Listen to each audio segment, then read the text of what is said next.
in the States for a second, because there's the big RICO case that's going on right now with Young Thug, Gunna. They're over there in Georgia.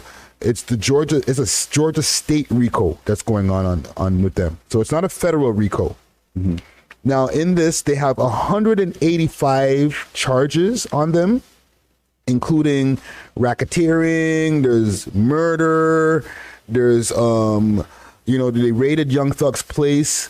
They found more guns. They found drugs over there.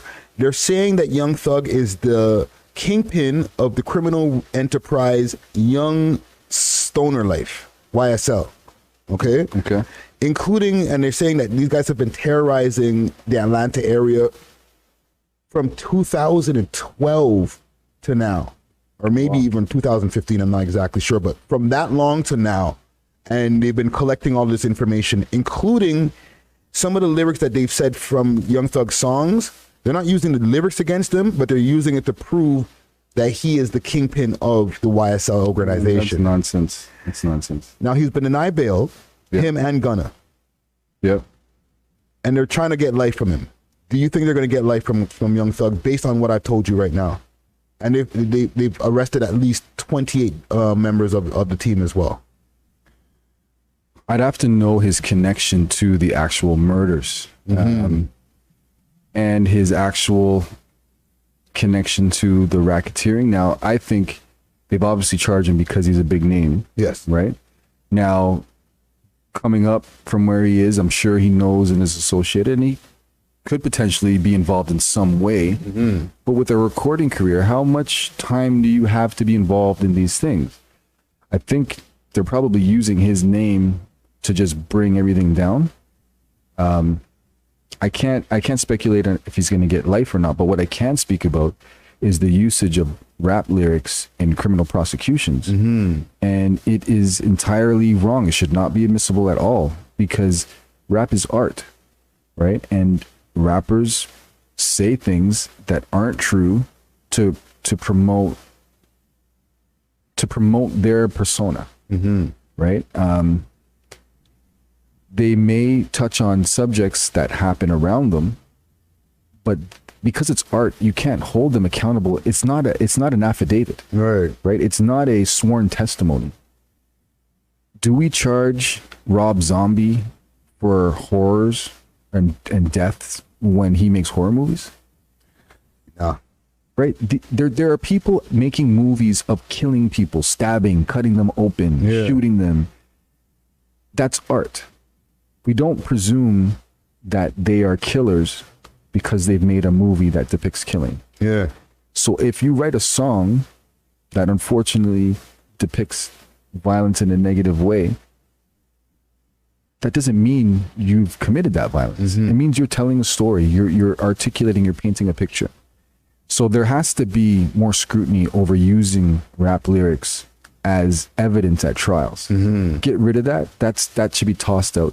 Use whatever evidence you have. If you have surveillance, if you have wiretaps, if you have physical evidence found in a raid, use that. Mm-hmm. But rap lyrics should be totally off limits. And I can tell you, I was once on the stand for somebody being charged with offenses, and they were trying to use their rap lyrics. Wow. And I basically showed them the videos, and I showed them, this is music. This is art. This is not a testimony. Mm-hmm. And I was getting cross-examined, but held my own on behalf of the music. Yeah. Because I've recorded rappers who talk about stuff they've never done. Yeah. You know what I mean? Yeah, myself included. It's part of the art, right? I used to believe Beastie Boys was one of my favorite groups, 86. I'm a bit older, so guys talking, he pulled up the jammy and let two fly, and then kicked off the door and shot her in the eye. You know, I was believing some of that stuff. I'm like, wow, these guys are bad, right? Mm-hmm. But when you reflect, it's just art. They're just telling the story. Yeah. And that's what's happening now too. And unfortunately, these prosecutors and police unfortunately get so excited when they get this evidence. And I could tell you in Toronto, the amount of disclosure I get when it comes to reviewing videos, it amazes me. A guy could be in a video for about 3 seconds, And cops are trying to use that as evidence to say these guys are part of a gang. Whoa. So, okay. You know what? Let me put the Young Thug. Actually, let me put that on the Pinterest for a second, because I definitely want to talk about that. One more thing with the Young Thug incident, right? Yeah.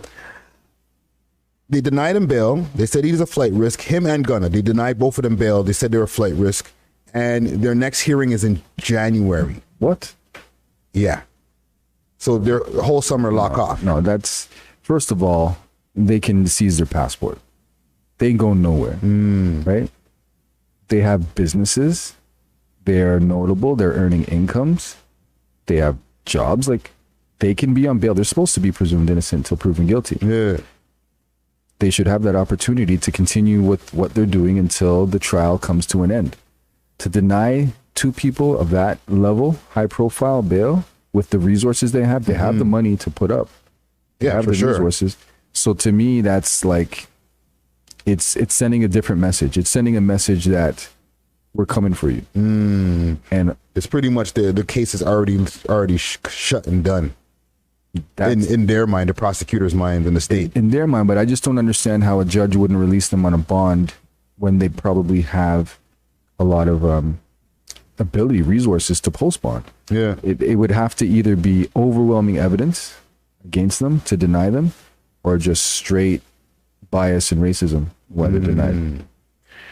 Okay, now let's get back to courtrooms and music videos and images of rappers and stuff like that. How often are you seeing that in court, man? Almost as often as I see people getting charged because they're smoking in their car. Listen. Wow. Stop smoking weed in your car. Okay? Honestly. Lesson. Stop bunning in your car. Stop billing up in your car. Put all your weed in the trunk. Very simple. When you want to smoke, get out of your car. If you're in the back seat, if you're in this passenger seat and you have any marijuana, you're being charged with control and care of a vehicle, and every one of you is getting searched. Wow. And your whole vehicle is getting searched. I don't agree with that because it's a violation of your rights, especially Section 8, unreasonable search and seizure, but the police are using it. I even have a case where I have a picture of the guy's console of a Tim Hortons cup. There's nothing on the top, like nothing. This cop says to the driver, "What's that? That's marijuana ash on your thing. Get out, I'm searching the vehicle." Like, and you could imagine what happened after that. But there's no weed in the car. And he said he smelled weed in the car in his notes. I cross-examined the officers at a preliminary hearing. Every time I asked the other officers, when you went by the car, did you smell anything? Oh, no, I didn't smell anything. Did you see anything in the car? No. Did you see any marijuana? No. Every other officer didn't see nothing. Except for this one. The one who instigated the stop and who did the search, and why the person is now under some heavy charges. So not only are you putting yourself at risk by smoking in your car, but know that is going to be an excuse for cops to search your vehicle. To dig the whole car down. So you have to be squeaky clean. Yeah. Because at least like what I'm saying, I have that picture with no marijuana. That's going to be really critical at the trial. Right? So if you know you have nothing on you in your car, it's only locked away in the trunk, you're fine. You say, "No, I don't consent to any search." And if they violate that, then it's going to be a charter breach. Yeah. So please don't smoke in your car anymore, because it just violates your rights, because now not only you will be searched in your car, but every passenger. And you don't know if homie in the back's got the ting on him, and you don't even know. And next thing you know, everybody's messed up now. Yeah. Night's done. Yeah.